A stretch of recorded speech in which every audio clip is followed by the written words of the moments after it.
Berenice. Aegeus is my name. My family, I will not name it, is one of the oldest in the land. We have lived here inside the walls of this great house for many hundreds of years. I sometimes walk through its silent rooms. Each one is richly decorated by the hands of only the finest workmen. But my favorite has always been the library.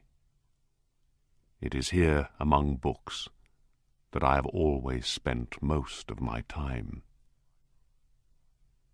My mother died in the library. I was born here. Yes, the world heard my first cries here, and these walls, the books that stand along them, are among the first things I can remember in my life.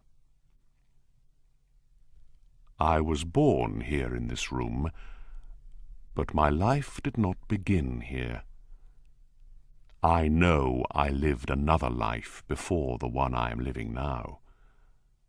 I can remember another time, like a dream without shape or body, a world of eyes, sweet, sad sounds, and silent shadows. I woke up from that long night. My eyes opened, and I saw the light of day again, here, in this room full of thoughts and dreams. As a child, I spent my days reading in this library, and my young days dreaming here. The years passed. I grew up without noticing it, and soon I found that I was no longer young. I was already in the middle of my life, and I was still living here in the house of my fathers. I almost never left the house, and I left the library less and less. And so slowly, the real world, life in the world outside these walls, began to seem like a dream to me. The wild ideas, the dreams inside my head were my real world. They were my whole life. Berenice and I were cousins.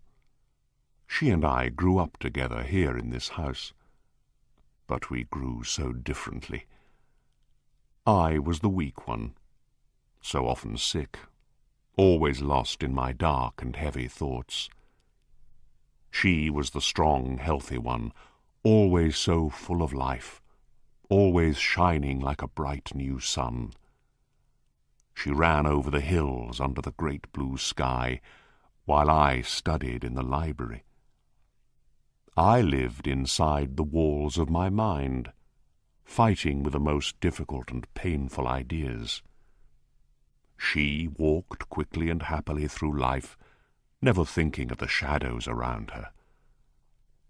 I watched our young years flying away on the silent wings of time. Berenice never thought of tomorrow. She lived only for the day. Berenice. I call out her name, Berenice, and 1,000 sweet voices answer me from the past. I can see her clearly now, as she was in her early days of beauty and light. I see her, and then suddenly all is darkness, mystery and fear. Her bright young days ended when an illness, a terrible illness, came down on her like a sudden storm. I watched the dark cloud pass over her. I saw it change her body and mind completely.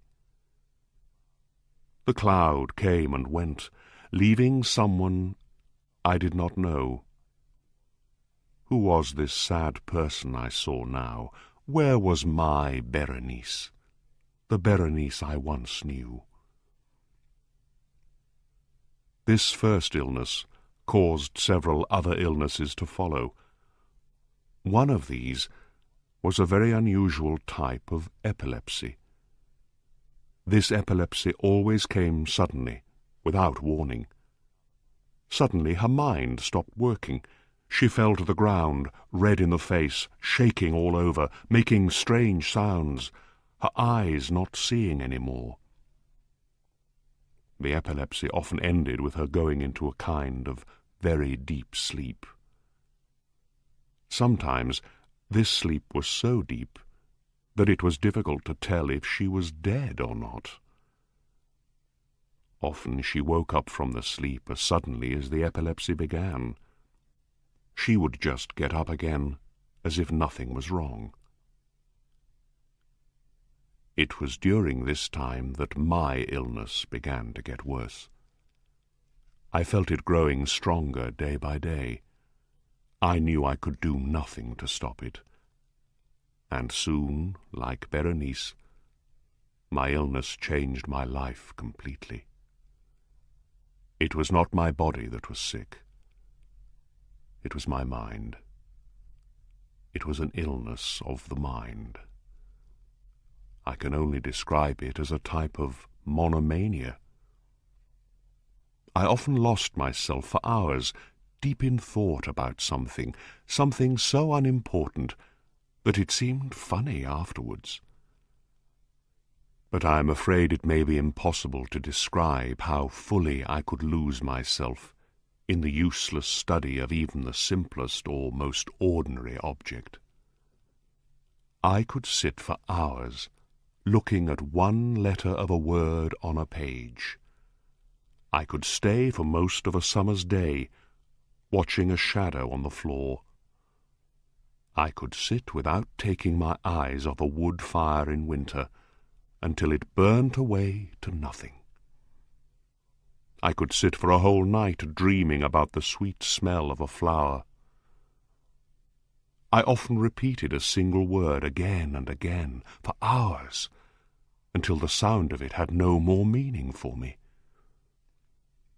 When I did these things, I always lost all idea of myself, all idea of time, of movement, even of being alive. There must be no mistake. You must understand that this monomania was not a kind of dreaming. Dreaming is completely different. The dreamer, I am talking about the dreamer who is awake, not asleep, needs and uses the mind to build his dream. Also, the dreamer nearly always forgets the thought or idea or object that began his dream. But with me, the object that began the journey into deepest thought always stayed in my mind. The object was always there at the center of my thinking. It was the center of everything.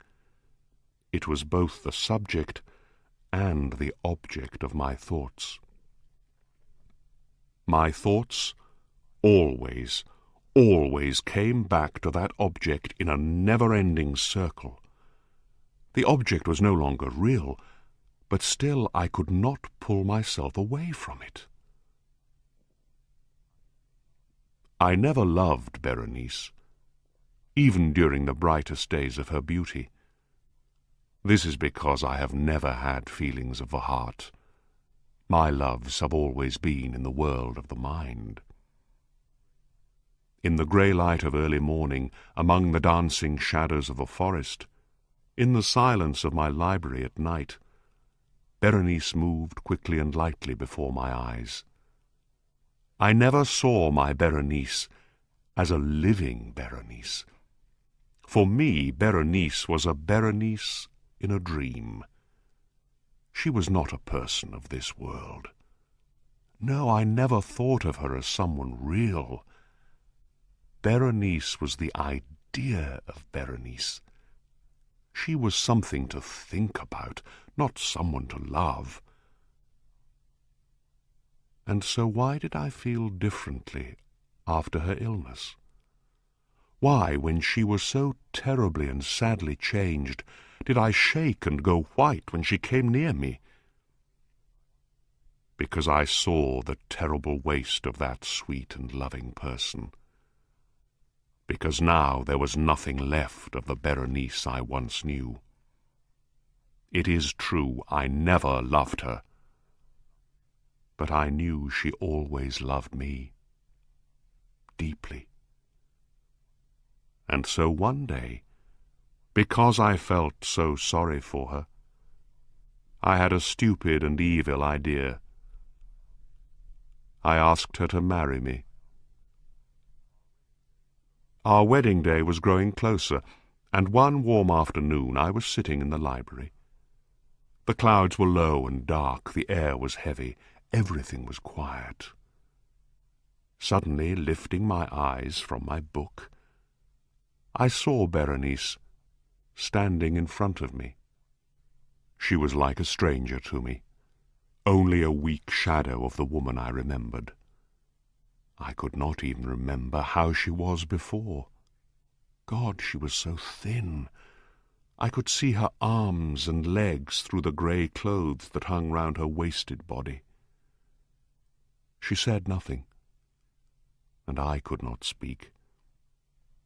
I do not know why, but suddenly I felt a terrible fear pressing down like a great stone on my heart. I sat there in my chair, too afraid to move. Her long hair fell around her face. She was as white as snow. She looked strangely calm and happy, but there was no life at all in her eyes. They did not even seem to see me. I watched as her thin, bloodless lips slowly opened. They made a strange smile that I could not understand. And it was then that I saw the teeth. Oh, why did she have to smile at me? Why did I have to see those teeth? I heard a door closing and I looked up. Berenice was not there any more. The room was empty. But her teeth did not leave the room of my mind. I now saw them more clearly than when she was standing in front of me. Every smallest part of each tooth was burnt into my mind. The teeth.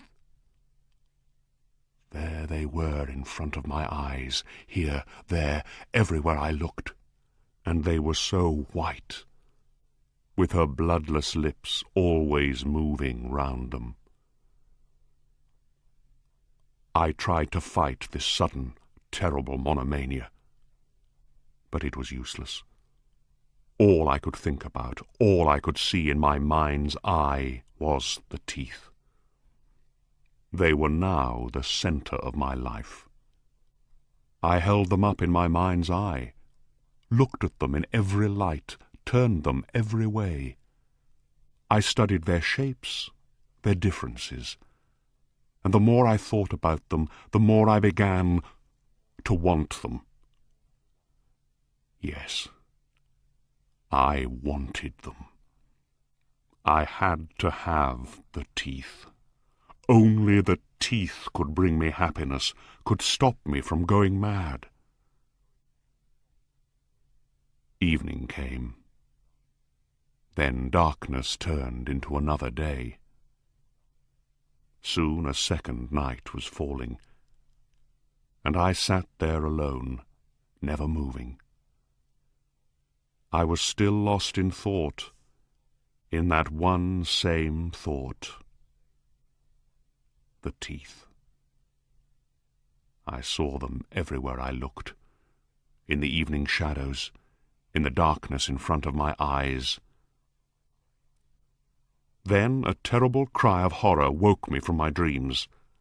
I heard voices and more cries of sadness and pain. I got up and opened the door of the library. A servant girl was standing outside, crying. "Your cousin, sir," she began. "It was her epilepsy, sir. She died this morning." This morning? I looked out of the window. Night was falling. "We are ready to bury her now," said the girl.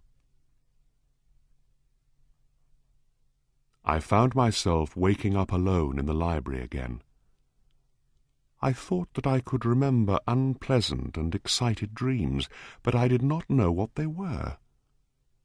It was midnight. They buried Berenice soon after dark, I told myself again and again, but I could only half remember the hours since then. Hours full of a terrible, unknown horror. I knew something happened during the night, but I could not remember what it was. Those hours of the night were like a page of strange writing that I could not understand. Next, I heard the high, cutting scream of a woman. I remember thinking, what did I do? I asked myself this question out loud, and the walls of the library answered me in a soft voice like mine. What did you do? There was a lamp on the table near me, with a small box next to it. I knew this box well. It belonged to our family's doctor. But why was it there now on the table? And why was I shaking like a leaf as I looked at it? Why was my hair standing on my head? There was a knock on the door. A servant came in. He was wild with fear and spoke to me quickly in a low, shaking voice. I could not understand all of what he was saying. "Some of us heard a wild cry during the night, sir," he said. "We went to find out what it was, and we found Berenice's body lying in the open, sir," he cried. "Someone took her out of the hole where we buried her. Her body was cut and bleeding. But worse than that, she was not dead, sir. She was still alive." He pointed at my clothes. There was blood all over them. I said nothing. He took my hand. I saw cuts and dried blood on it. I cried out, jumped to the table and tried to open the box. I tried and tried, but I could not. It fell to the floor and broke. Dentist's tools fell out of it, and with them, so small and so white, 32 teeth fell here, there, everywhere.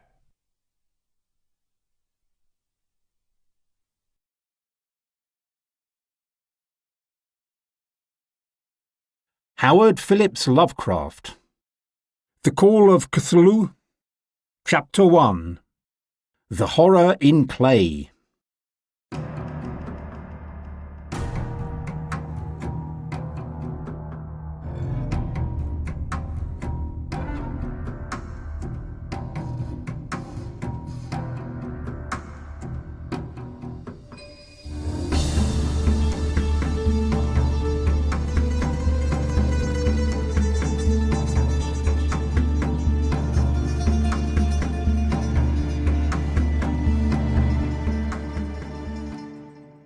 The most merciful thing in the world, I think, is the inability of the human mind to correlate all its contents. We live on a placid island of ignorance in the midst of black seas of infinity, and it was not meant that we should voyage far. The sciences have harmed us little, but some day the piecing together of dissociated knowledge will open up such terrifying views of reality that we'll either go mad from the revelation or flee from the light into the peace and safety of a new dark age. Theosophists have guessed at the awesome grandeur of the cosmic cycle where our world and human race form transient incidents. Their strange suggestions freeze the blood. Forbidden ages chill me when I think of them and madden me when I dream of them. That glimpse, like all dread glimpses of truth, appeared from an accidental piecing together of separated things. In this case, an old newspaper and the notes of a dead professor. I hope that no one else will make this piercing. Certainly, if I live, I shall never add a link in that terrible chain. I think that the professor, too, intended to keep silent, and that he was going to destroy his notes, but sudden death stopped him. My first experience began in the winter of 1926-27, with the death of my great-uncle George Gammell Angle, Professor Emeritus of Semitic Languages in Brown University, Providence, Rhode Island. Professor Angle was widely known as an authority on ancient inscriptions, and the heads of prominent museums had frequently asked him for help. So his death at the age of 92 was talked about. Moreover, interest was intensified by the obscurity of the cause of death. The professor had been stricken while he was returning from the Newport boat. He fell suddenly, as witnesses said, after he had been jostled by a nautical-looking Negro who had come from one of the queer dark courts on the precipitous hillside which formed a short way from the waterfront to the professor's home in William Street. Physicians were unable to find any visible disorder, but concluded after perplexed debate that some obscure lesion of the heart, induced by the brisk ascent of a steep hill by so elderly a man, was responsible for the end. At the time I saw no reason to dissent from this dictum, but latterly I began to doubt. As my great-uncle's heir and executor, for he died a childless widower, I had to study his papers, and for that purpose I moved his files and boxes to my quarters in Boston.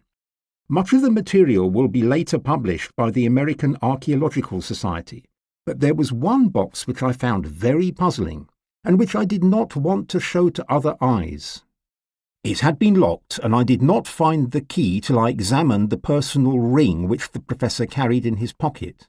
Then indeed I opened it, but when I did so I confronted a greater barrier.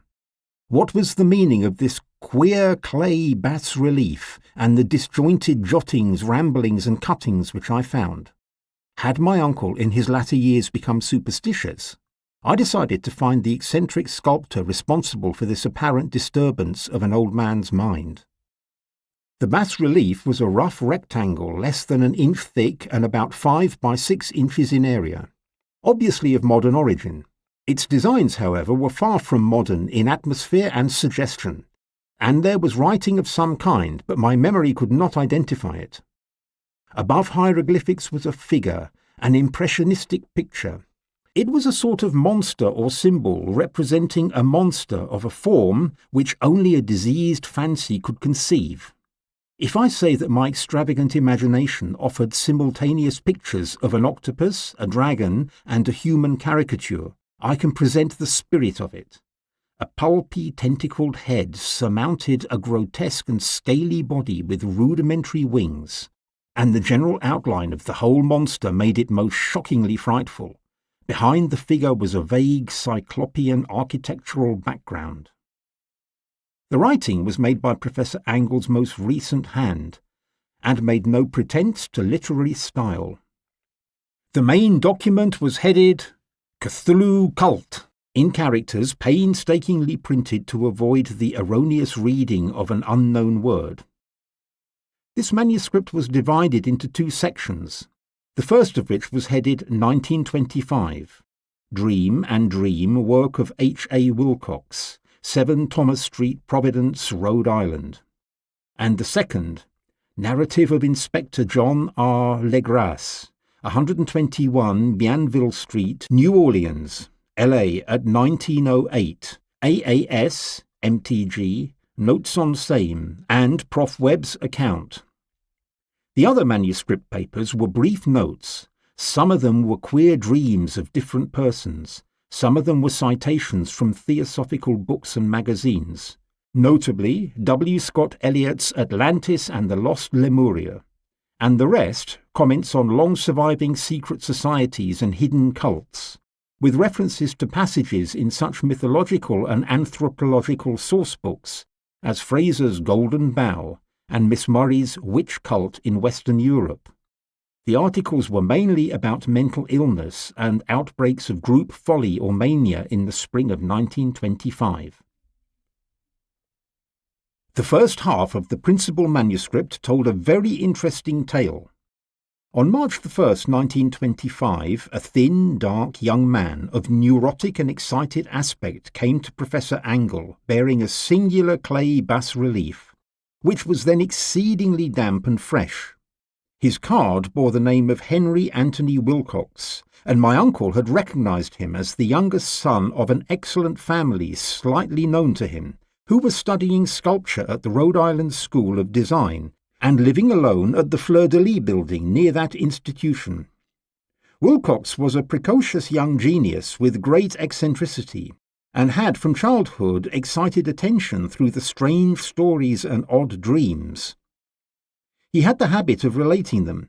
He called himself physically hypersensitive, but the people of the ancient commercial city treated him as merely queer. He had dropped gradually from social visibility, and was now known only to a small group of aesthetes from other towns.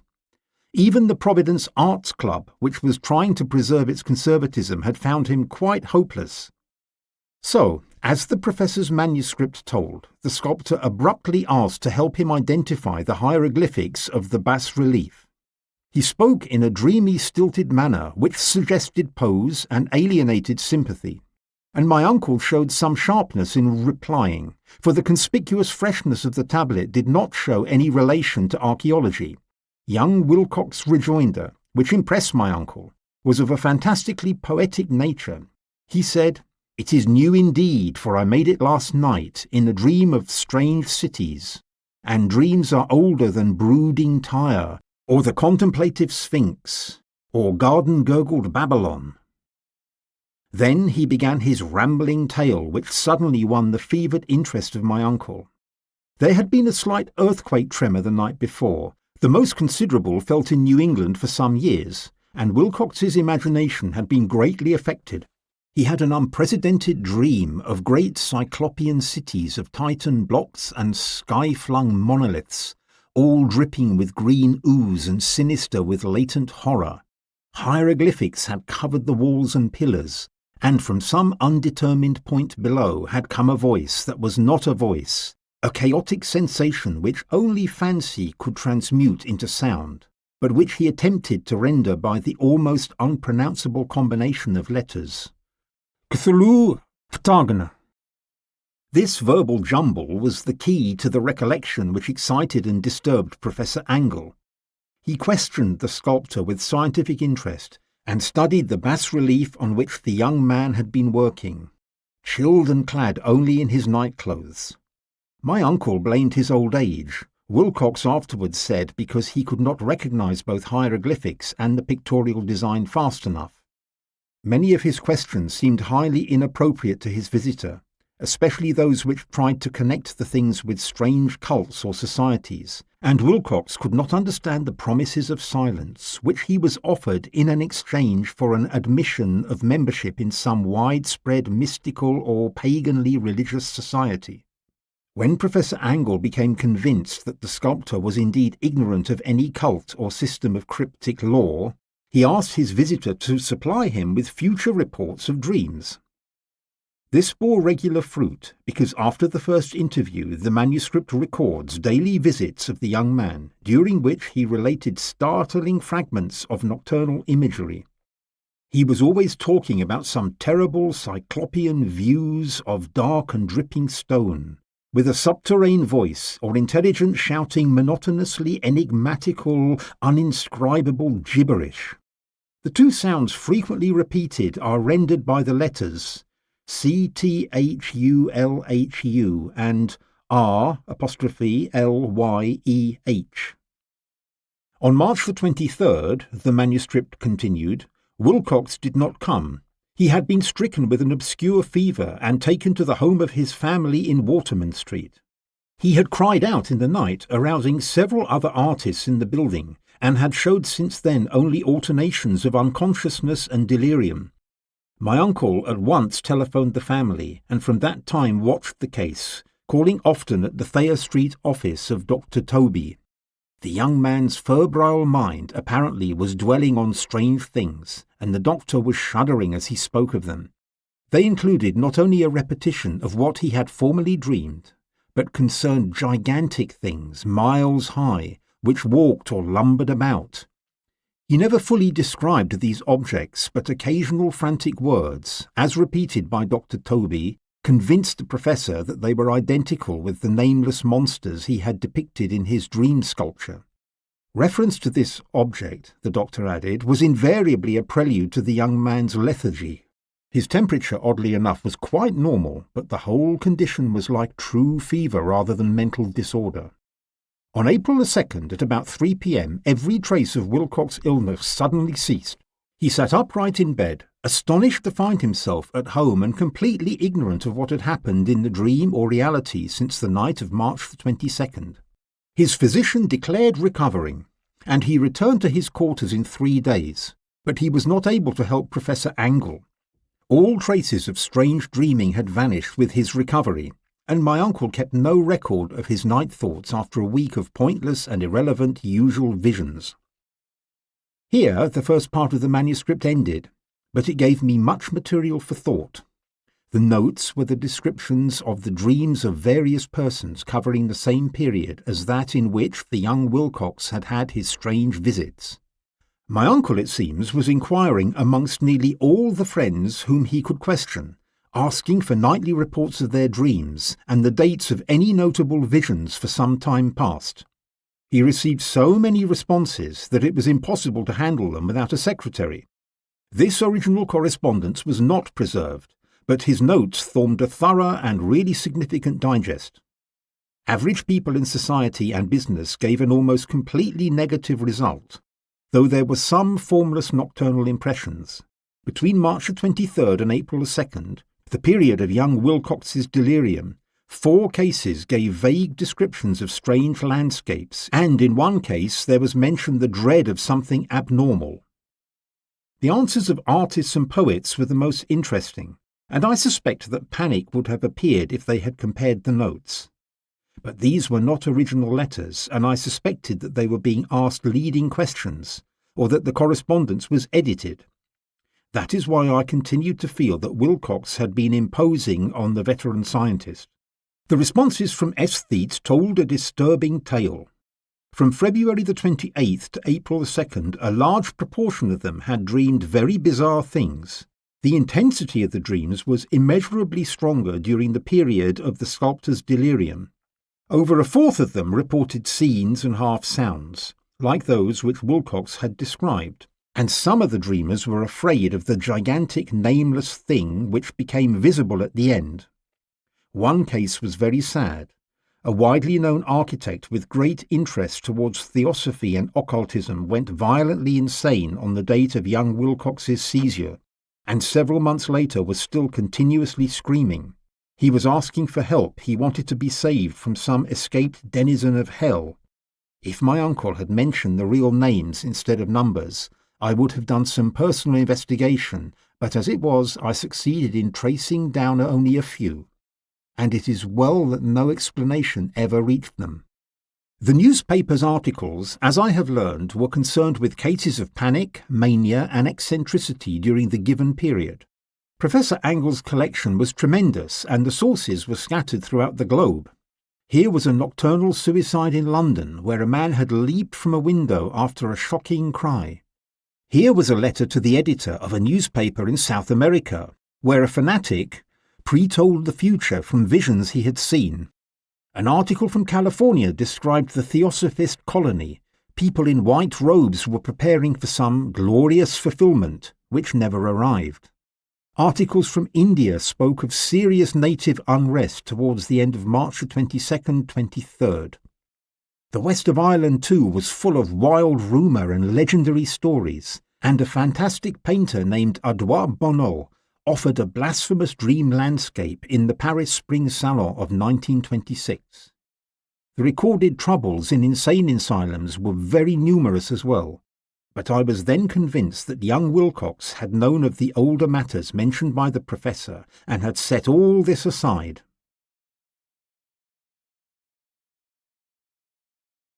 Chapter 2. The Tale of Inspector Legrasse.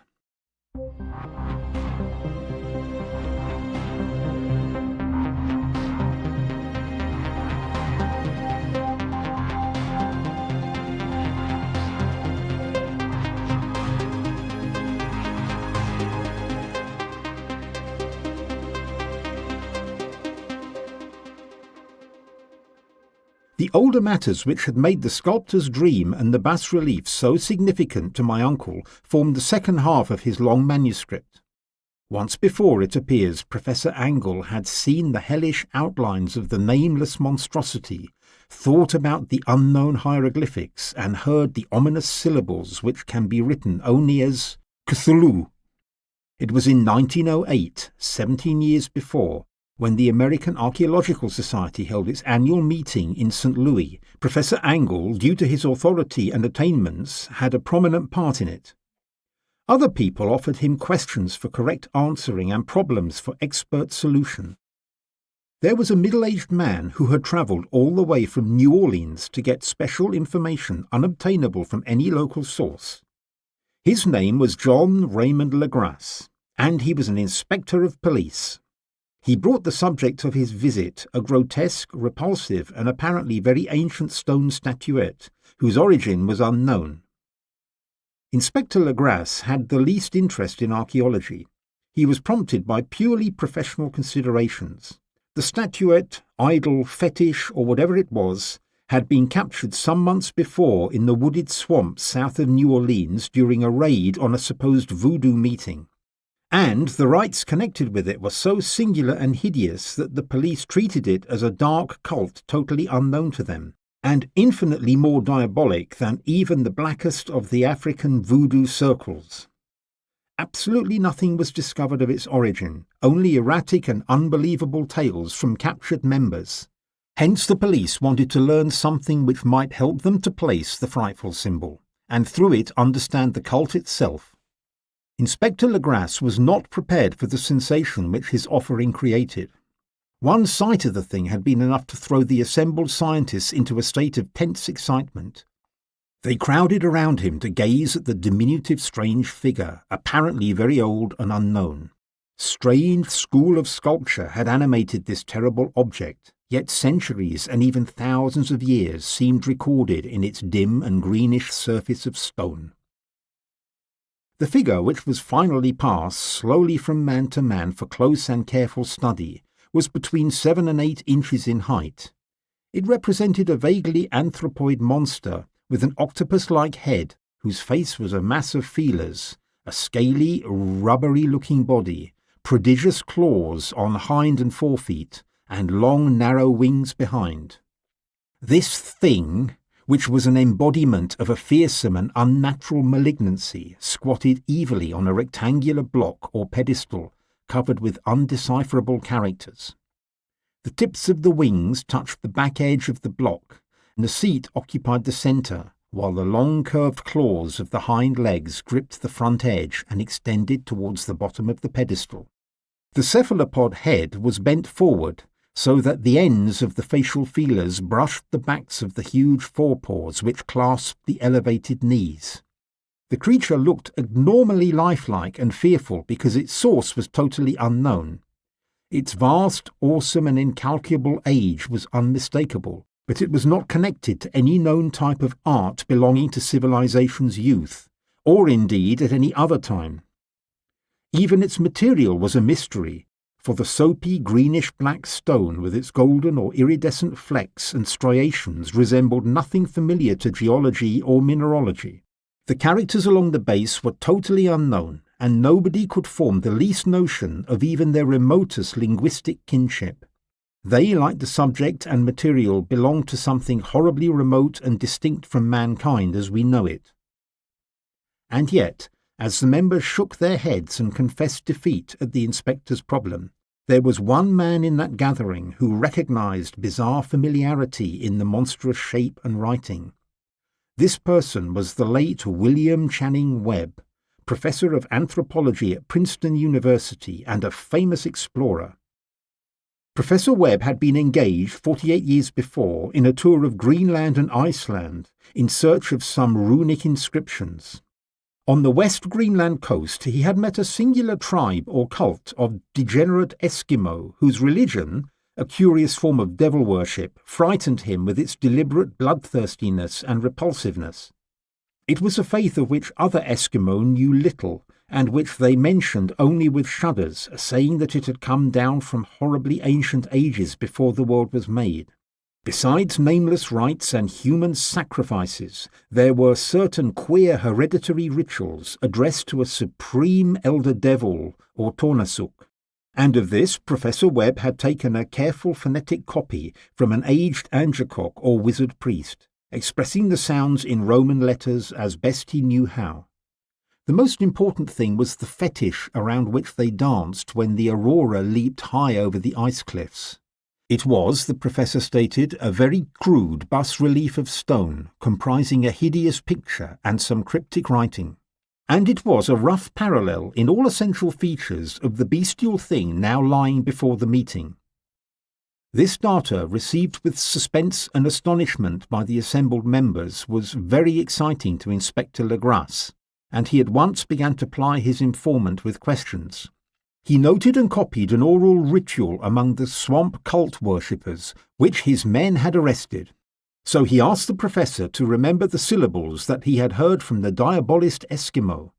There then followed an exhaustive comparison of details, and a moment of silence, when both detective and scientist agreed on the identity of the phrase common to two hellish rituals.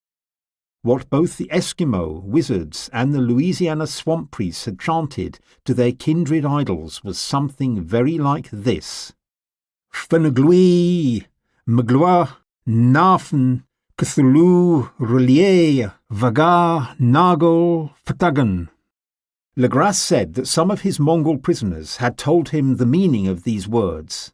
This text, as given, ran something like this: In his house at Relier, dead Cthulhu waits dreaming. And now Inspector Legrasse related as fully as possible his experience with the swamp worshippers. This is a story to which my uncle attached profound significance. It was the wildest dream of a myth-maker or a theosophist. On November the 1st, 1907, a frantic summons came to the New Orleans police from the swamp and lagoon country to the south. The people there, mostly primitive but good-natured descendants of Lafitte's men, were in stark terror from an unknown thing that had occurred in the night. It was voodoo, apparently, but voodoo of a more terrible sort than they had ever known, and some of their women and children had disappeared since the malevolent tom-tom had begun its incessant beating far within the black-haunted woods where no one walked. There were insane shouts and harrowing screams, soul-chilling chants and dancing devil flames, and the frightened messenger added the people could stand it no more. So 20 police officers in 2 carriages and an automobile went there with the shivering squatter as a guide. At the end of the road they walked for miles in silence through the terrible cypress woods where day never came. Ugly roots and malignant hanging nooses of Spanish moss beset them. Finally, the squatter settlement, a miserable huddle of huts, hove in sight, and hysterical dwellers ran out. The beat of tom-toms was now faintly audible far, far ahead, and a curdling shriek came when the wind shifted. The squatters refused to go towards the scene of unholy worship, so Inspector Legrasse and his 19 colleagues went into the black arcades of horror. The region they entered was one of traditionally evil repute. White men normally did not enter it.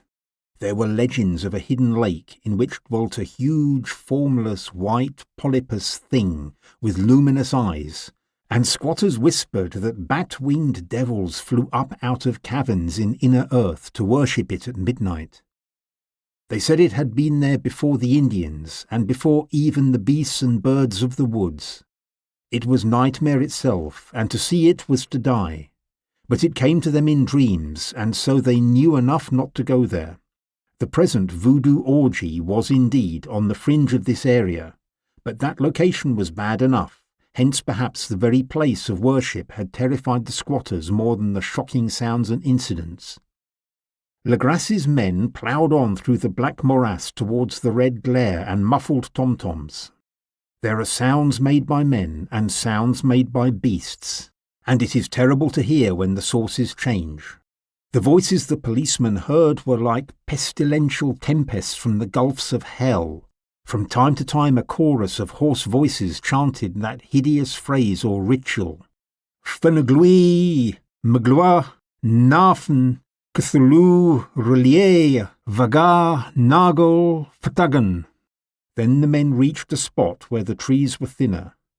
4 of them reeled, 1 fainted, and 2 were shaken into a frantic cry. Some stood trembling and nearly hypnotized with horror. In a natural glade of the swamp stood a grassy island of an acre's extent, clear of trees and dry. On this now leaped and twisted an indescribable horde of humans. Totally naked, this hybrid spawn were braying, bellowing, and writhing about a monstrous ring-shaped bonfire, in the centre of which stood a great granite monolith some 8 feet in height, on top of which rested the noxious carven statuette. From a wide circle of 10 scaffolds set up at regular intervals hung, head downward, the marred bodies of the helpless squatters who had disappeared. Inside this circle the ring of worshippers jumped and roared, from left to right, in endless bacchanal between the ring of bodies and the ring of fire.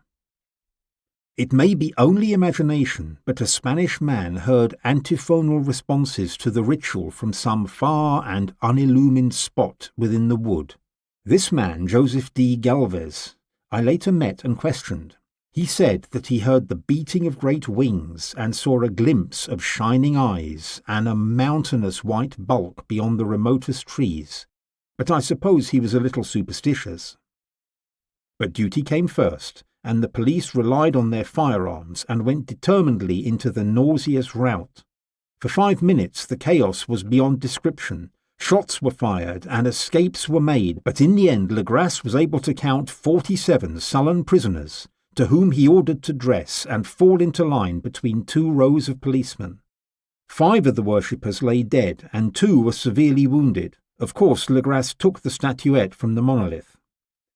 After a trip, the prisoners were examined.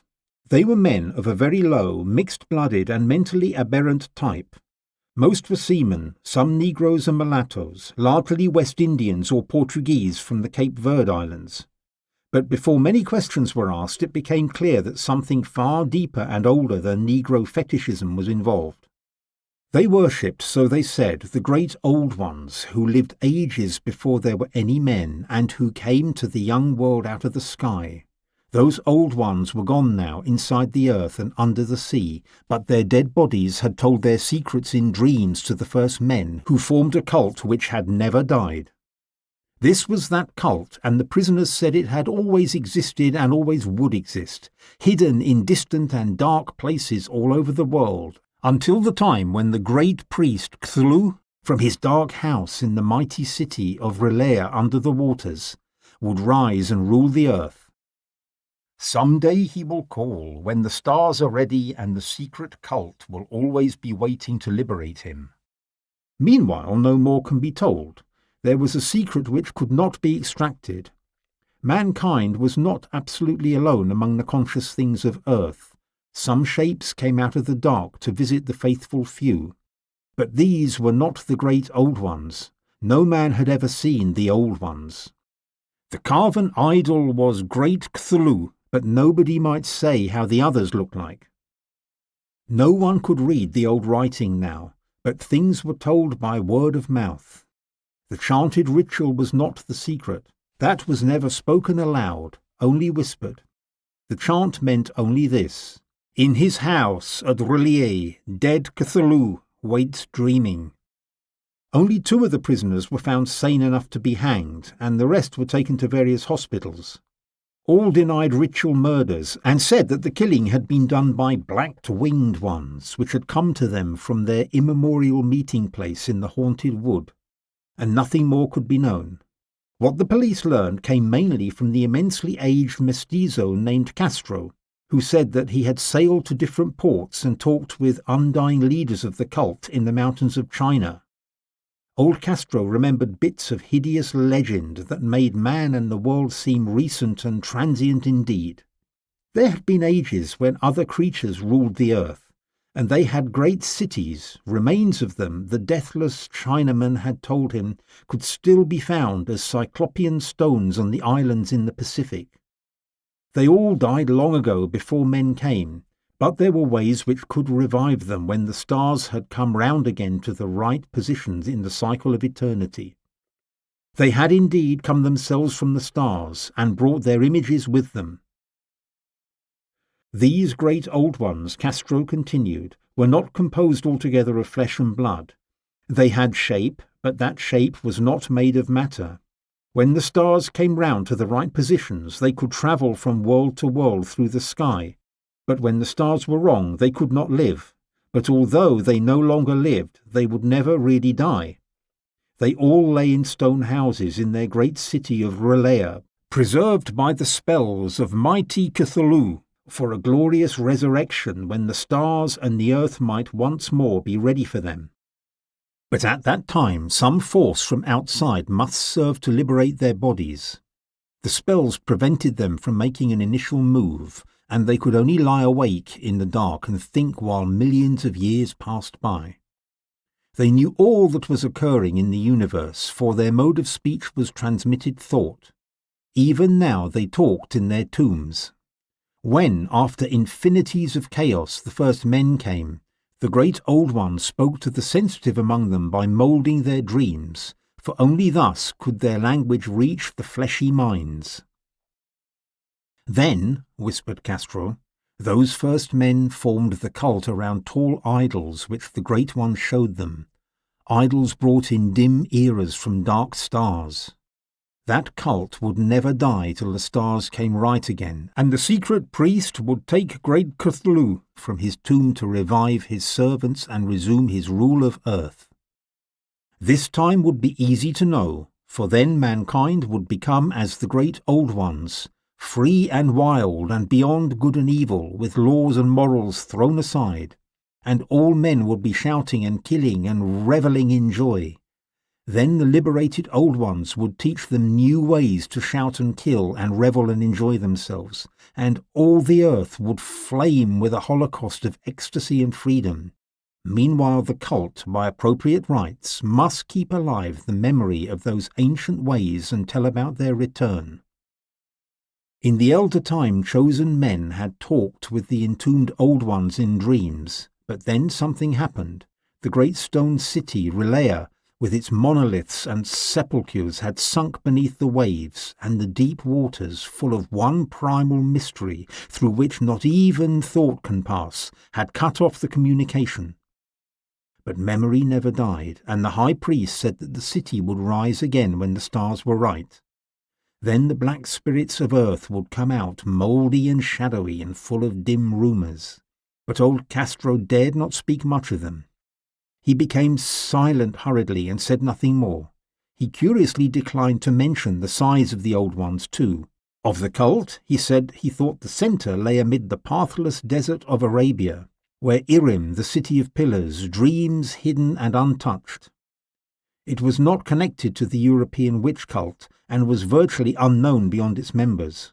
No book had ever mentioned it, though the deathless Chinaman said that there were double meanings in the Necronomicon of the mad Arab Abdul al-Hazred, which the initiated might read, especially this couplet: "That is not dead which can eternal lie, and with strange ages even death may die." Legras, deeply impressed, had inquired about the historic affiliations of the cult.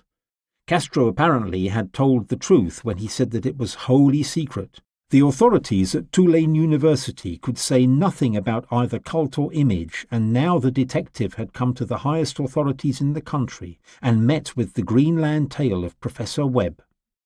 The great interest aroused at the meeting by Legras's tale is echoed in the correspondence of those who attended, although it is not mentioned in the formal publications of the Society. Caution is the first care of scientists who often face charlatanry and imposture. Legras lent the image to Professor Webb. When the professor had died, it was returned to him. I viewed it not long ago. It is a truly terrible thing and akin to the dream sculpture of young Wilcox.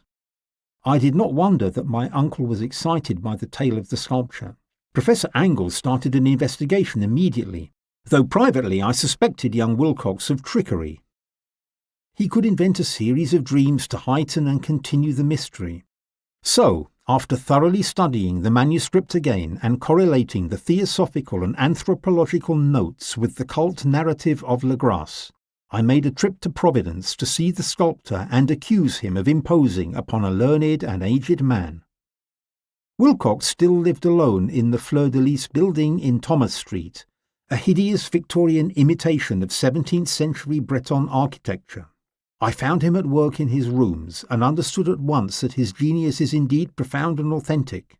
I believe one day he will be well known as one of the great decadents, for he has crystallized in clay and in marble those nightmares and fantasies which Arthur Machen invokes in prose, and Clark Ashton Smith makes visible in verse and in painting. Dark, frail, he asked me about my business without rising. Then I told him who I was.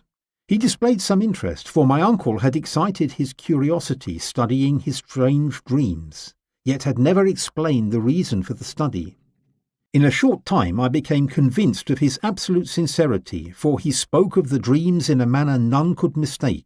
They had influenced his art profoundly, and he showed me a morbid statue whose contours almost made me shake.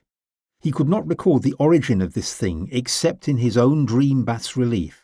But the outlines had formed themselves insensibly under his hands. It was, no doubt, the giant shape he had seen in delirium. But he really knew nothing of the hidden cult. He talked of his dreams in a strangely poetic fashion, making me see the damp cyclopean city of slimy green stone, whose geometry, he said, was all wrong, and hear the frightened expectancy, the ceaseless, half-mental calling from the underground. Cthulhu Fatagana!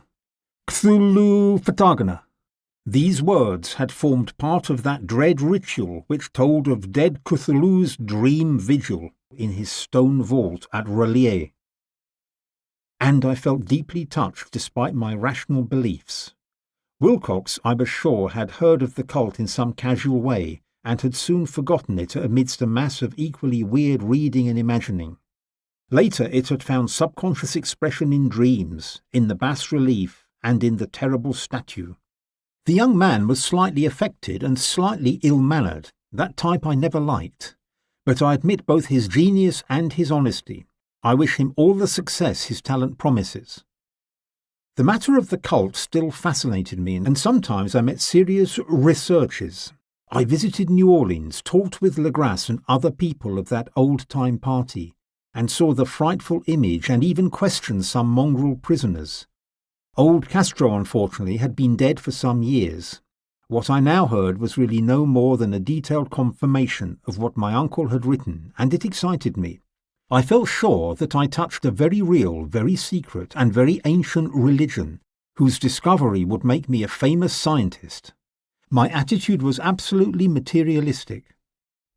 One thing I began to suspect, and which I now fear I know, is that my uncle's death was not natural. He fell on a narrow hill street leading up from the ancient waterfront after a careless push from a Negro sailor. I did not forget the mixed blood and marine background of the cult members in Louisiana, and I would not be surprised to learn of secret methods and rites and beliefs. Legras and his men, it is true, have been alive, but in Norway a certain seaman who saw everything is dead. Maybe the deeper inquiries of my uncle have come to sinister ears. I think Professor Angle died because he knew too much, or because he could learn too much, and at the moment I have learned too much too. Chapter 3. The Madness from the Sea.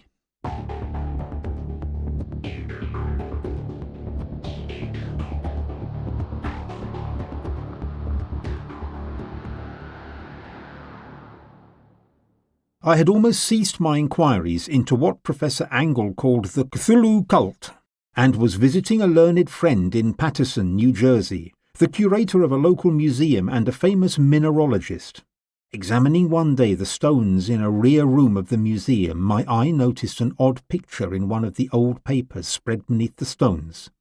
It was the Australian journal, the Sydney Bulletin, for April the 18th, 1925. There was a picture of a hideous stone image almost identical with that which Legras had found in the swamp.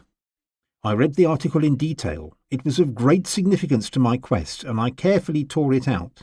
It read as follows. Mystery derelict found at sea.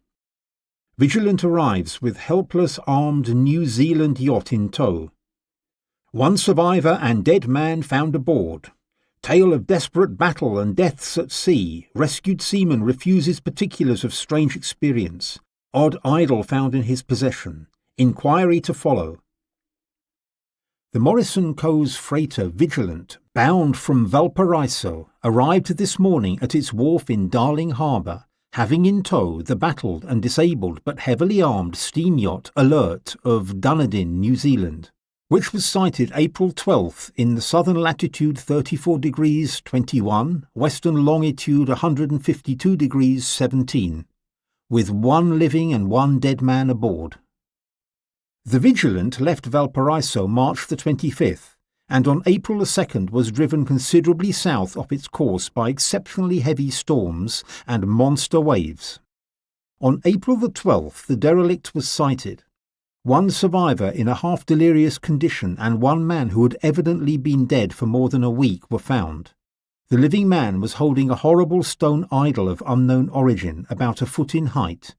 Its nature is unknown. The authorities at Sydney University, the Royal Society and the museum in College Street say the survivor says he found it in the cabin of the yacht, in a small carved shrine.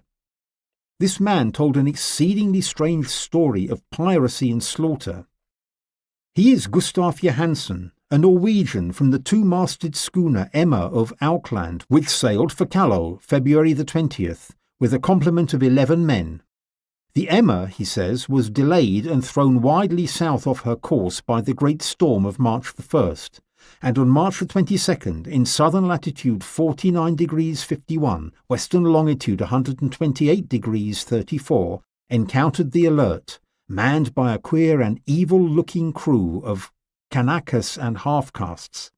They ordered to turn back. Captain Collins refused, and the strange crew began to fire savagely and without warning. Though the schooner began to sink from shots beneath the waterline, the Emma's men managed to heave alongside their enemy and board it. They were forced to kill them all. 3 of Emma's men, including Captain Collins and First Mate Green, were killed, and the remaining 8, under Second Mate Johansen, proceeded to navigate the captured yacht. The next day it appears they raised and landed on a small island, although none knew about it in that part of the ocean. 6 of the men somehow died ashore. Johansen says very little about this part of his story. Later, it seems, he and one companion boarded the yacht and tried to manage it, but they were driven by the storm of April 2nd. From that time till his rescue on the 12th, the man remembers little, and he does not even recall when William Bryden, his companion, died. There was no apparent cause for Bryden's death, and it happened probably due to excitement or exposure. The Alert was well known as an island trader and bore an evil reputation. It was owned by a curious group of half-castes who frequent meetings, and night trips to the woods attracted curiosity. It started in great haste just after the storm and earth tremors of March the 1st. Our Auckland correspondent gives the Emma and her crew an excellent reputation, and Johansen is described as a sober and worthy man. The Admiralty will make Johansen speak more freely than he has done hitherto. This was altogether with the picture of the hellish image, but what a train of ideas started in my mind. Here were new data on the Cthulhu cult, and the evidence that it had strange interests at sea as well as on land. Why did the hybrid crew order the Emma to sail back? What was the unknown island on which 6 of the Emma's crew had died, and about which Johansen was so secretive? And most important, what deep connection of dates was there so carefully noted by my uncle? March the 1st, or February the 28th, according to the international dateline. The earthquake and the storm had come. The Alert and her crew had sailed eagerly from Dunedin as if somebody had summoned it, and on the other side of the earth poets and artists had begun to dream of a strange cyclopean city, while a young sculptor had moulded in his sleep the form of the dreaded Cthulhu. March the 23rd, the crew of the Emma landed on an unknown island and left 6 men dead, and on that date the dreams of sensitive men gained heightened vividness and darkened with dread of a giant monster's malign pursuit, while an architect had gone mad and a sculptor had gone suddenly into delirium. And what of this storm of April the 2nd? The date on which all dreams of the strange city ceased, and Wilcox recovered from the strange fever. And old Castro talked about the sunken star-born old ones and their coming reign, their faithful cult and their mastery of dreams. In some way the 2nd of April had stopped monstrous menace and the siege of mankind's soul. That evening I took a train for San Francisco. In less than a month I was in Dunedin, and there, however, I found that little was known of the strange cult members who had entered the old sea taverns. But there was vague talk about one inland trip these mongrels had made, during which faint dumming and red flame were noted on the distant hills. In Auckland I learned that Johansen had returned with yellow hair turned white after a questioning at Sydney, and had thereafter sold his cottage in West Street and sailed with his wife to his old home in Oslo. All the Admiralty officials could do was give me his Oslo address. After that I went to Sydney and talked uselessly with seamen and members of the Vice-Admiralty Court. I saw the Alert, now sold and in commercial use, but gained nothing. The crouching image with its cuttlefish head, dragon body, scale wings, and hieroglyphed pedestal was preserved in the museum at Hyde Park, and I studied it long and well. Geologists, the curator told me, had found it in a monstrous puzzle, for they vowed that rock like it did not exist. Then I remembered the words old Castro had told Lagresse about the old ones. They had come from the stars, and they had brought their images with them. I decided to visit mate Johansen in Oslo. Johansen lived, I discovered, in the old town. I made a brief taxi trip and knocked at the door of a neat and ancient building. A sad-faced woman in black came out and told me that Gustav Johansen was dead. He had not lived long after his return, said his wife. The sea events of 1925 had broken him. He had told her no more than he told the public, but he had left a long manuscript of technical matters, as he said, written in English. During a walk near the Gothenburg dock, a bundle of papers falling from an attic window had knocked him down. 2 sailors at once helped him, but before the ambulance could reach him, he was dead. Physicians said that his death occurred due to heart trouble and a weakened constitution. I persuaded the widow that I had to get her husband's technical matters. I bore the document away and began to read it on the London boat. It was a naive sailor's effort at a diary, to recall day by day that last awful voyage. Johansen, thank God, did not know quite all, even though he saw the city and the thing. I shall never sleep calmly again when I think of the horrors that lurk ceaselessly behind life in time and in space, and of those blasphemies from elder stars which dream beneath the sea. Johansen's voyage had begun just as he told to the Vice-Admiralty. The Emma had left Auckland on February the 20th, and had felt the full force of the earthquake-born tempest. Once more under control, the ship was making good progress when she was held up by the Alert on the March 22nd, and I could feel the mate's regret as he wrote of her bombardment and sinking. He speaks with significant horror of the swarthy cult fiends on the Alert. Then, driven ahead by curiosity in their captured yacht under Johansen's command, the men saw a great stone pillar sticking out of the sea, and in southern latitude 47 degrees 9 and western longitude 123 degrees 43, came upon a coastline of mingled mud, ooze, and weedy cyclopean masonry, which can be nothing less than the tangible substance of the earth's supreme terror, the nightmare corpse city of Relier, that was built in measureless ages behind history by the vast loathsome creatures that came down from the dark stars. There lay great Cthulhu and his hordes, hidden in green slimy vaults and sending out the thoughts that spread fear to the dreams of the sensitive. The thoughts called imperiously to the faithful to come on a pilgrimage of liberation and restoration. All this Johansen did not suspect, but he soon saw enough. I suppose that only a single mountain-top, the hideous monolith-crowned citadel whereon great Cthulhu was buried, actually emerged from the waters. Johansen and his men were awed by the cosmic majesty of this dripping Babylon of elder demons, and probably guessed that it was nothing of this planet, or at the unbelievable size of the greenish stone blocks at the height of the great carven monolith, and at the identity of the colossal statues and bas-reliefs with the queer image found in the shrine of the alert is visible in every line of the frightened description. Johansen and his men landed at the slopping mud bank on this monstrous acropolis and clambered slipperily up over the tight and oozy blocks. Even the sun seemed distorted. It was Rodriguez, the Portuguese, who climbed up the foot of the monolith and shouted of what he had found. The rest followed him and looked curiously at the immense carved door with the squid dragon bas-relief. It was, Johansen said, like a great barn door, and they all felt it was a door, although they could not decide whether it lay flat like a trap-door or slantwise like an outside cellar door. As Wilcox said, the geometry of the place was all wrong. One could not be sure that the sea and the ground were horizontal because the relative position of everything else seemed phantasmally variable. Bryden pushed at the stone in several places without result. Then Donovan studied the edge, pressing each point separately. He climbed along the grotesque stone moulding, and the men wondered how any door in the universe could be so vast. Then, very softly and slowly, the acre-great lintel began to go down, and they saw that it was balanced. Everyone watched the queer recession of the monstrously carven portal. In this prismatic distortion it moved in a diagonal way. The aperture was black. The odour rising from the newly opened depths was intolerable. Everyone listened, and everyone was listening still when it appeared and gropingly squeezed its gelatinous green immensity through the black doorway into the tainted outside air of that poisoned city of madness. Of the 6 men who never reached the ship, 2 died immediately.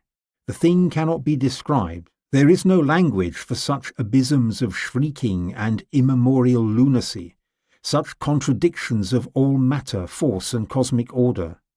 A mountain walked or stumbled. God, what wonder that across the earth a great architect went mad, and poor Wilcox raved with fever in that telepathic instant. The thing of the idols, the green, sticky spawn of the stars, had awakened to claim his own.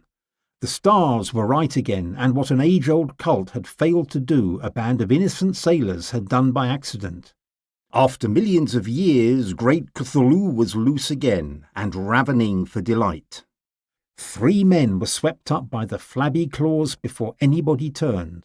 God rest them, if there be any rest in the universe. They were Donovan, Guerrera, and Angstrom.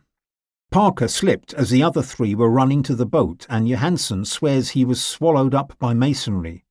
When Bryden and Johansen reached the boat and pulled desperately for the alert, the mountainous monstrosity flopped down the slimy stones and was floundering at the edge of the water. Slowly, amidst the distorted horrors of that indescribable scene, the alert began to sail.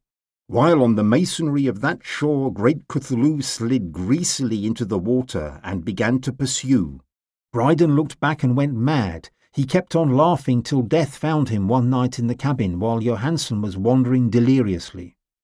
But Johansen had not surrendered. Knowing that the thing could surely overtake the alert, he set the engine for full speed and reversed the wheel.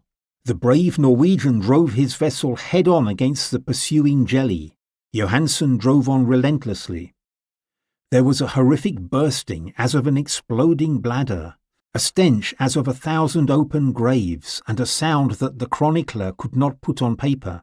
For an instant the ship was hidden by an acrid green cloud, and, God in heaven, the distance widened every second as the Alert gained impetus from its mountaining steam. That was all. After that, Johansen only watched the idol in the cabin and prepared some food for himself and the laughing maniac. He did not try to navigate, for he was completely exhausted. Then came the storm of April 2nd, and he lost his consciousness. One day came rescue, the Vigilant, the Vice-Admiralty Court, the streets of Dunedin, and the long voyage back home to the old house. He could not tell. They would think him mad. He wrote of what he knew before death came. Death would be a boon if only it could delete memories. That was the document I read, and now I have placed it in the tin box beside the bas-relief and the papers of Professor Angell. This record of mine will be placed with them. I do not think my life will be long. As my uncle went, as poor Johansen went, so I shall go. I know too much, and the cult still lives. Cthulhu still lives too, I suppose, again in that chasm of stone which has shielded him since the sun was young.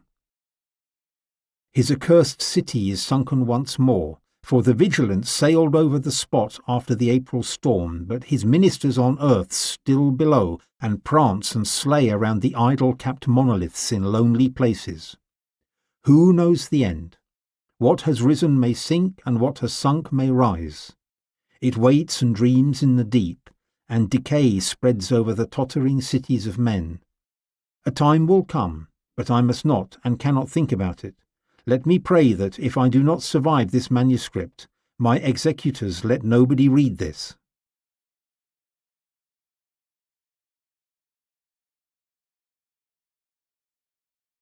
I came to you because I want to tell my story, the man on Dr. Harper's couch was saying.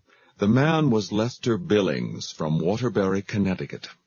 According to the history taken from Nurse Vickers, he was 28, employed by an industrial firm in New York, divorced, and the father of 3 children, all deceased. I can't go to a priest because I'm not Catholic. I can't go to a lawyer because I haven't done anything to consult a lawyer about. All I did was kill my kids. One at a time. Killed them all.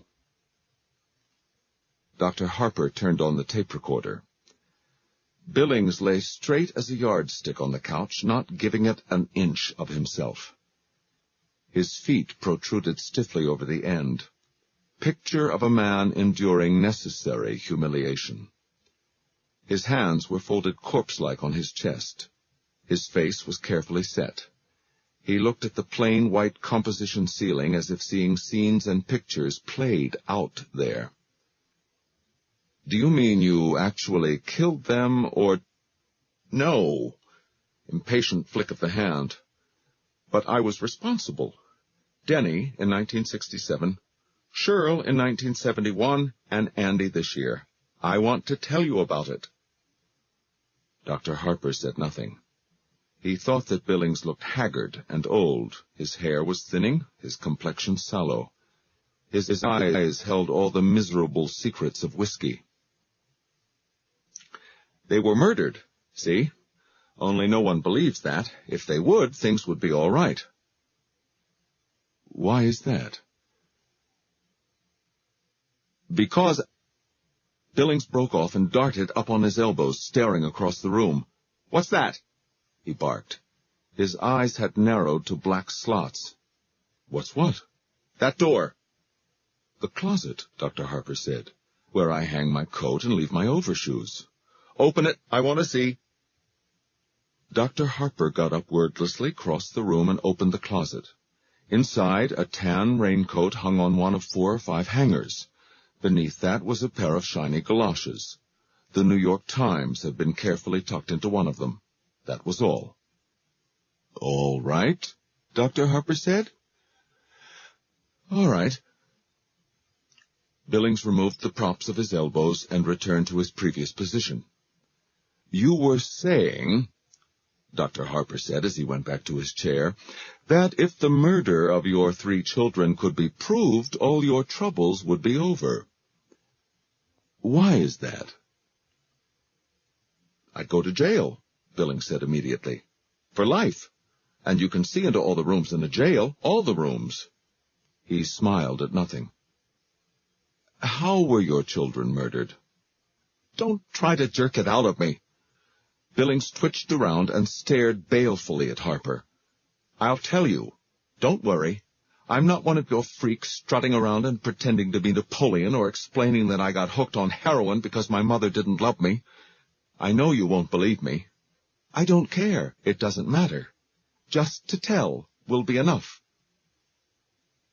All right.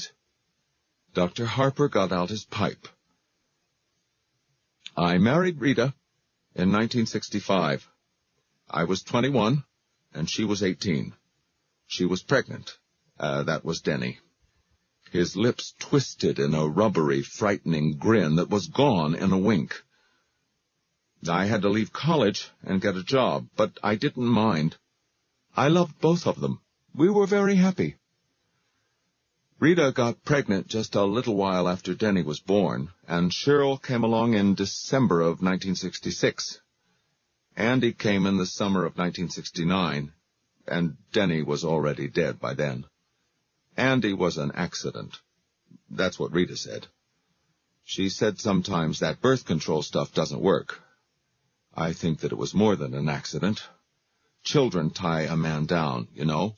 Women like that, especially when the man is brighter than they. Don't you find that's true? Harper grunted noncommittally. It doesn't matter, though. I loved him anyway. He said it almost vengefully, as if he had loved the child to spite his wife. Who killed the children? Harper asked. The boogeyman, Lester Billings answered immediately. The boogeyman killed them all. Just came out of the closet and killed them. He twisted around and grinned. You think I'm crazy, all right. It's written all over you, but I don't care. All I want to do is tell you and then get lost. I'm listening, Harper said. It started when Denny was almost 2 and Cheryl was just an infant. He started crying when Rita put him to bed. We had a 2-bedroom place, see? Cheryl slept in a crib in our room. At first I thought he was crying because he didn't have a bottle to take to bed anymore. Rita said you don't make an issue of it. Let it go. Let him have it and he'll drop it on his own. But that's the way kids start off bad. You get permissive with them, spoil them. Then they break your heart. Get some girl knocked up, you know, or start shooting dope, or they get to be sissies. Can you imagine waking up some morning and finding your kid, your son, is a sissy? After a while, though, when he didn't stop, I started putting him to bed myself. And if he didn't stop crying, I'd give him a whack. Then Rita said he was saying light over and over again. Well, I didn't know. Kids that little, how can you tell what they're saying? Only a mother can tell. Rita wanted to put in a nightlight, one of those wall plug things with Mickey Mouse or Huckleberry Hound or something on it. I wouldn't let her. If a kid doesn't get over being afraid of the dark when he's little, he never gets over it. Anyway, he died the summer after Cheryl was born. I put him to bed that night, and he started to cry right off. I heard what he said that time. He pointed right at the closet when he said it. "Boogeyman," the kid says. "Boogeyman, Daddy." I turned off the light and went into our room and asked Rita why she wanted to teach the kid a word like that. I was tempted to slap her around a little, but I didn't. She said she never taught him to say that. I called her a goddamn liar. That was a bad summer for me, see? The only job I could get was loading Pepsi-Cola trucks in a warehouse, and I was tired all the time. Cheryl would wake up and cry every night. Rita would pick her up and sniffle.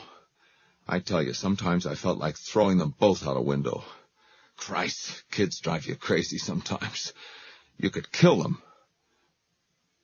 Well, the kid woke me at 3 in the morning, right on schedule. I went to the bathroom, only a quarter awake, you know, and Rita asked me if I'd check on Denny. I told her to do it herself and went back to bed. I was almost asleep when she started to scream. I got up and went in. The kid was dead on his back, just as white as flour, except for where the blood had sunk. Back of the legs, the head, the buttocks. His eyes were open. That was the worst, you know? Wide open and glassy.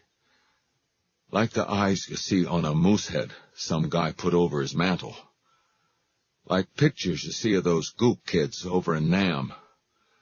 But an American kid shouldn't look like that. Dead on his back. Wearing diapers and rubber pants because he'd been wetting himself again the last couple of weeks. Awful. I loved that kid. Billings shook his head slowly, then offered the rubbery, frightening grin again. Rita was screaming her head off. She tried to pick Denny up and rock him, but I wouldn't let her. The cops don't like you to touch any of the evidence. I know that. Did you know it was the boogeyman then? Harper asked quietly. Oh, no. Not then, but I did see one thing. It didn't mean anything to me then, but my mind stored it away. What was that? The closet door was open. Not much, just a crack. But I knew I left it shut, see? There's dry cleaning bags in there. A kid messes around with one of those and bango. Asphyxiation. You know that? Yes. What happened then? Billings shrugged. We planted him. He looked morbidly at his hands, which had thrown dirt on 3 tiny coffins. Was there an inquest? Sure. Billings' eyes flashed with sardonic brilliance. Some backcountry fuckhead with a stethoscope and a black bag full of junior mints and a sheepskin from some cow college. Crib death, he called it. You ever hear such a pile of yellow manure? The kid was 3 years old. Crib death is most common during the first year, Harper said carefully, but that diagnosis has gone on death certificates for children up to age 5 for want of a better— Bullshit! Billings spat out violently. Harper relit his pipe. We moved Cheryl into Denny's old room a month after the funeral. Rita fought it tooth and nail, but I had the last word. It hurt me. Of course it did. Jesus, I loved having the kid in with us, but you can't get overprotective. You make a kid a cripple that way. When I was a kid, my mom used to take me to the beach and then scream herself hoarse. Don't go out so far. Don't go there. It's got an undertow. You only ate an hour ago. Don't go over your head. Even to watch out for sharks before God. So what happens? I can't even go near the water now. It's the truth. I get the cramps if I go near a beach.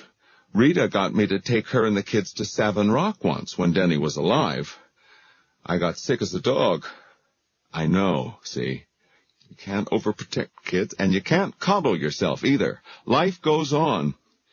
Cheryl went right into Denny's crib.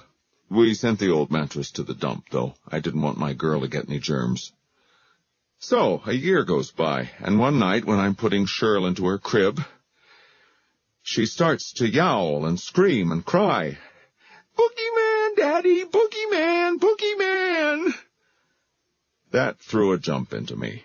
It was just like Denny. And I started to remember about that closet door, open just a crack when we found him. I wanted to take her into our room for the night. Did you? No.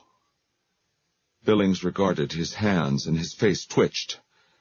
How could I go to Rita and admit I was wrong? I had to be strong. She was always such a jellyfish. Look how easy she went to bed with me when we weren't married. Harper said, on the other hand, look how easily you went to bed with her. Billings froze in the act of rearranging his hands and slowly turned his head to look at Harper. Are you trying to be a wise guy? No, indeed, Harper said. Then let me tell it my way, Billings snapped.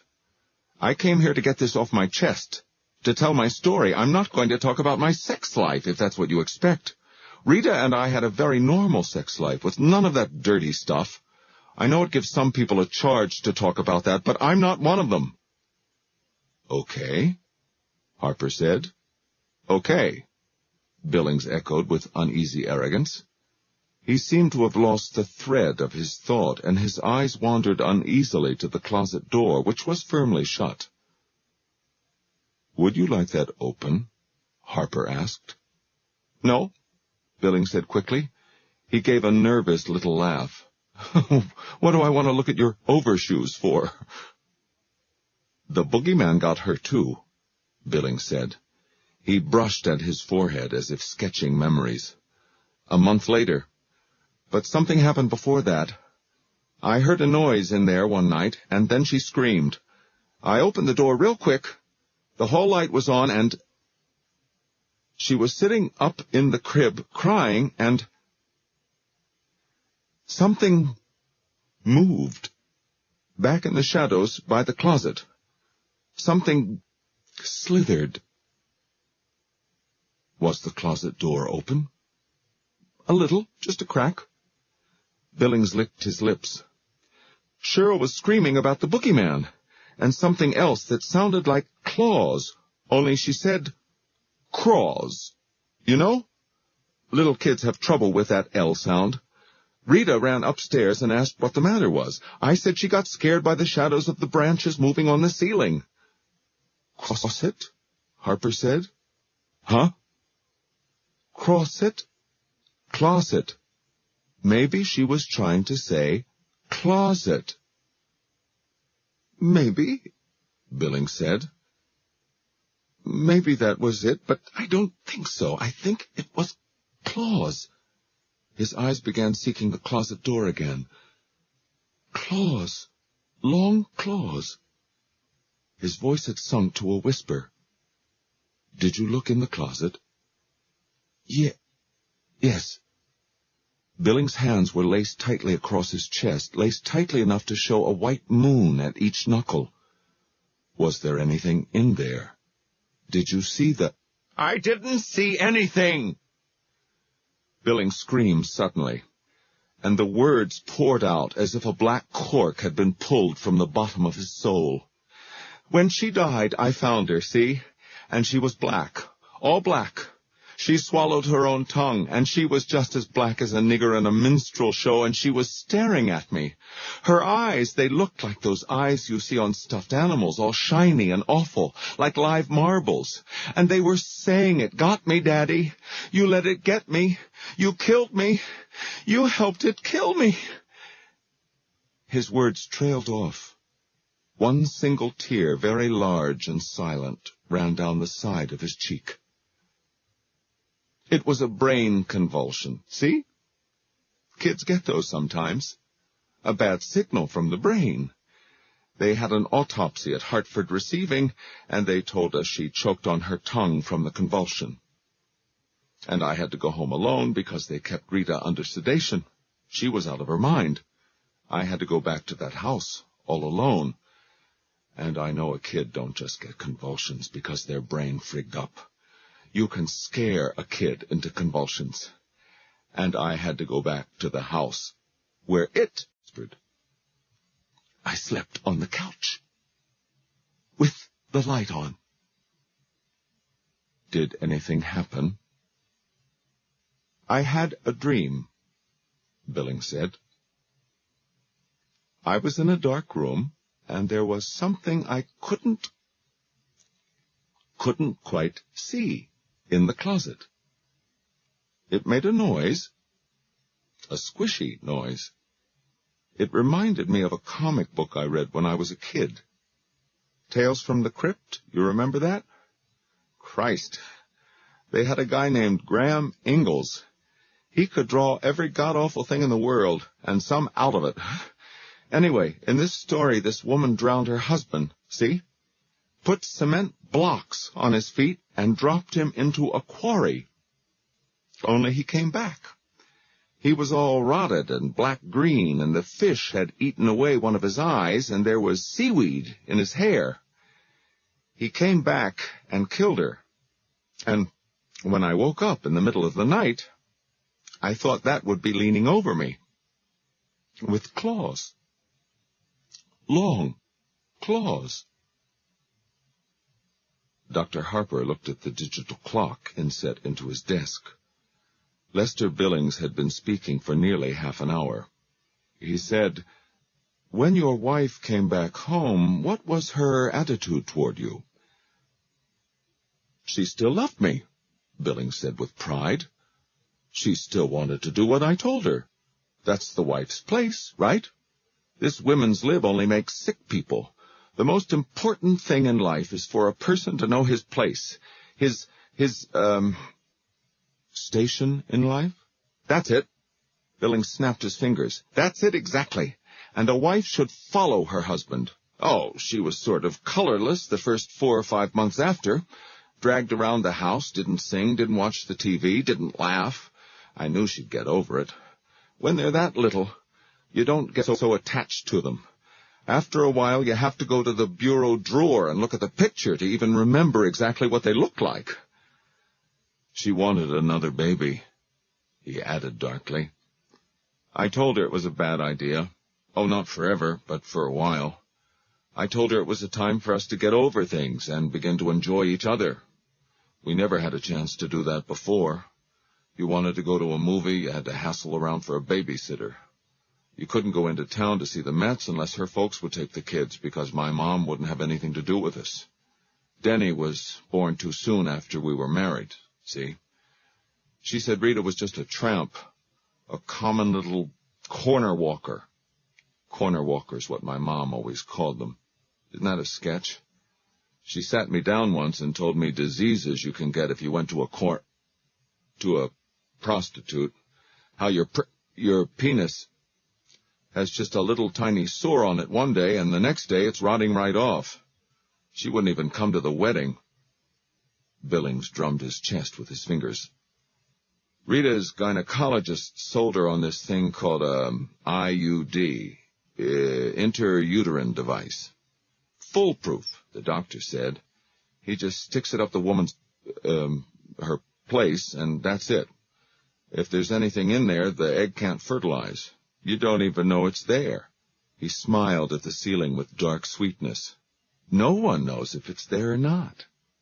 And next year she's pregnant again. Some foolproof." "No birth control method is perfect," Harper said.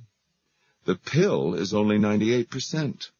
The IUD may be ejected by cramps, strong menstrual flow, and in exceptional cases by evacuation."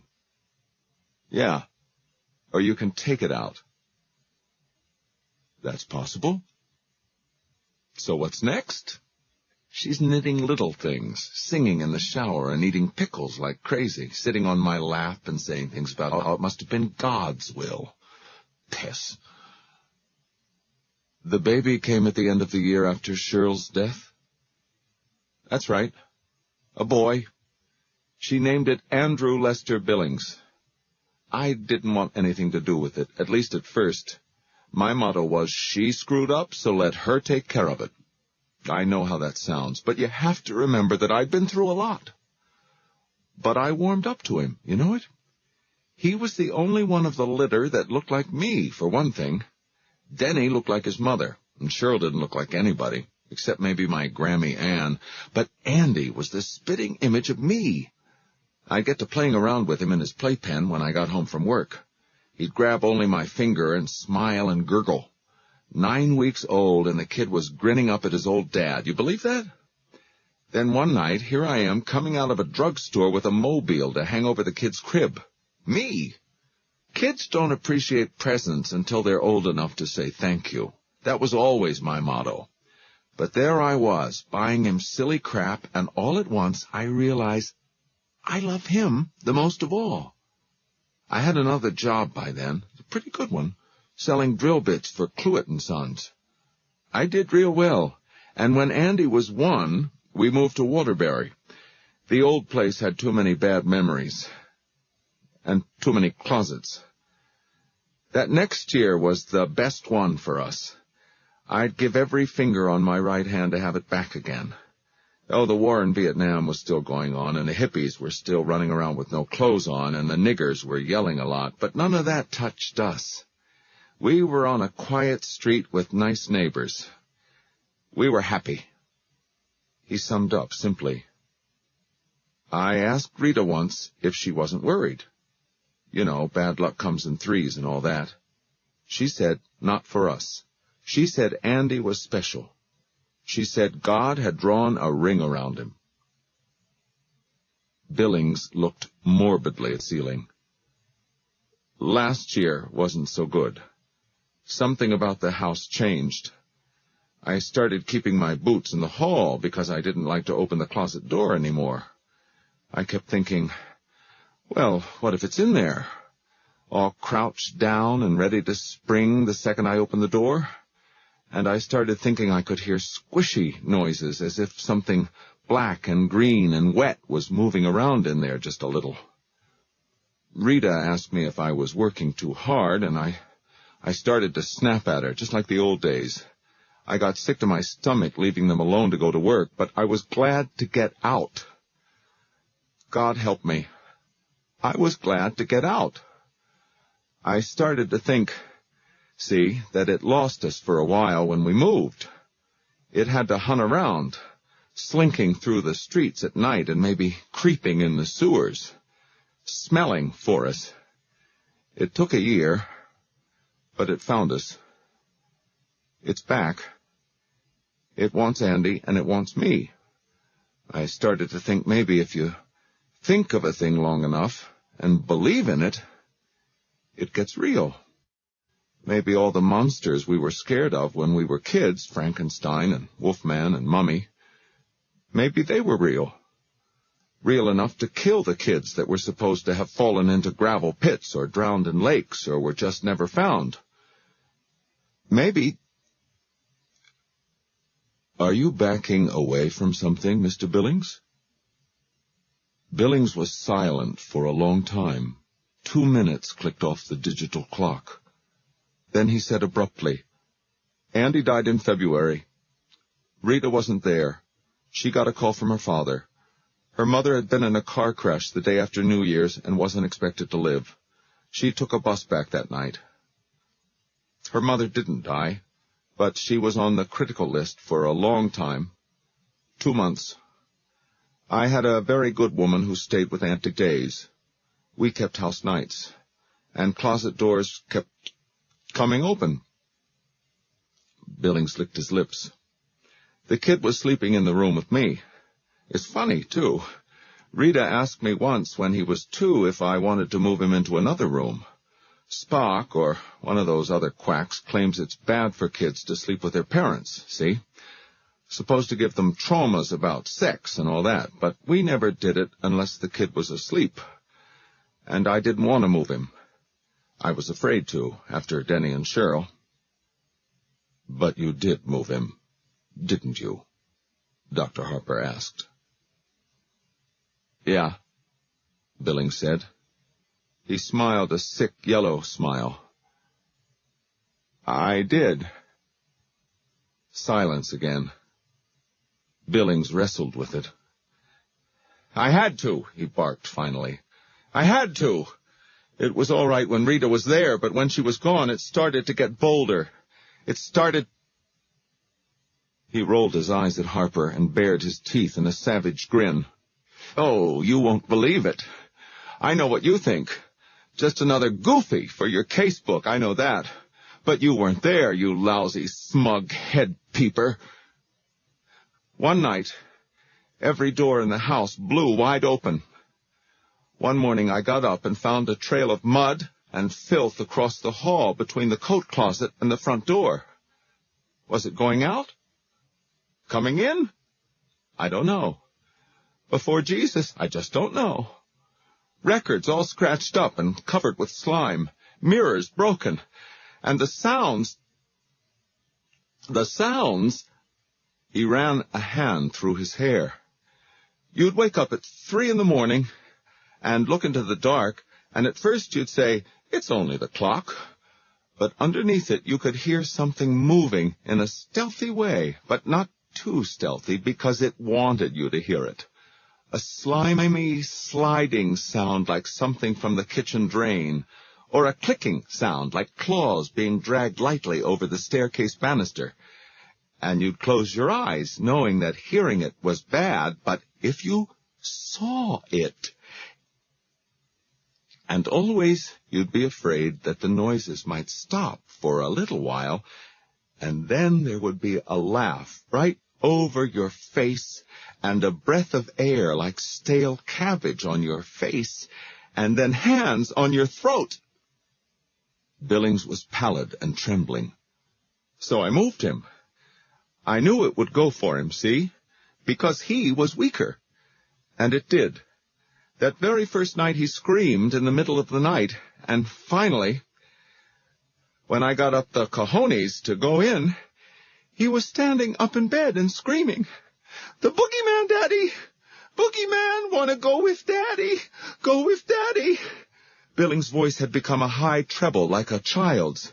His eyes seemed to fill his entire face. He almost seemed to shrink on the couch. "But I couldn't," the childish breaking treble continued. "I couldn't. And an hour later, there was a scream, an awful gurgling scream, and I knew how much I loved him because I ran in. I didn't even turn on the light. I ran. Oh, Jesus, God, Mary, it had him. It was shaking him just like a terrier shakes a piece of cloth, and I could see something with awful slumped shoulders and a scarecrow head, and I could smell something like a dead mouse in a pop bottle, and I heard..." He trailed off, and then his voice clicked back into an adult range. "I heard it when Andy's neck broke." Billings' voice was cool and dead.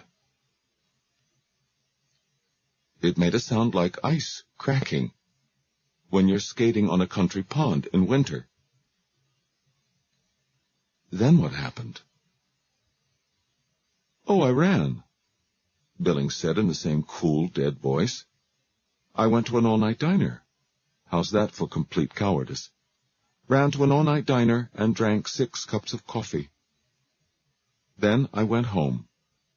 It was already dawn. I called the police even before I went upstairs.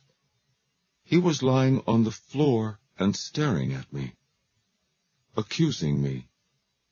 A tiny bit of blood had run out of one ear. Only a drop, really. And the closet door was open, but just a crack." The voice stopped. Harper looked at the digital clock. 50 minutes had passed. "Make an appointment with the nurse," he said. "In fact, several of them. Tuesdays and Thursdays?" "I only came to tell my story," Billings said. "To get it off my chest. I lied to the police, see? Told them the kid must have tried to get out of his crib in the night, and they swallowed it. Of course they did. That's just what it looked like. Accidental, like the others. But Rita knew. Rita finally knew." He covered his eyes with his right arm and began to weep. "Mr. Billings, there is a great deal to talk about," Dr. Harper said after a pause. "I believe we can remove some of the guilt you've been carrying, but first you have to want to get rid of it." "Don't you believe I do?" Billings cried, removing his arm from his eyes. They were red, raw, Wounded? Not yet, Harper said quietly. Tuesdays and Thursdays? After a long silence, Billings muttered, "Goddamn shrink. All right. All right. Make an appointment with the nurse, Mr. Billings, and have a good day." Billings laughed emptily and walked out of the office quickly without looking back. The nurse's station was empty. A small sign on the desk blotter said, "Back in a minute." Billings turned and went back into the office. "Doctor, your nurse is—" The room was empty. But the closet door was open. Just a crack. "So nice," the voice from the closet said. "So nice." The words sounded as if they might have come through a mouthful of rotted seaweed. Billings stood rooted to the spot as the closet door swung open. He dimly felt warmth at his crotch as he wet himself. "So nice," the boogeyman said as it shambled out. It still held its Dr. Harper mask in one rotted spade-claw hand.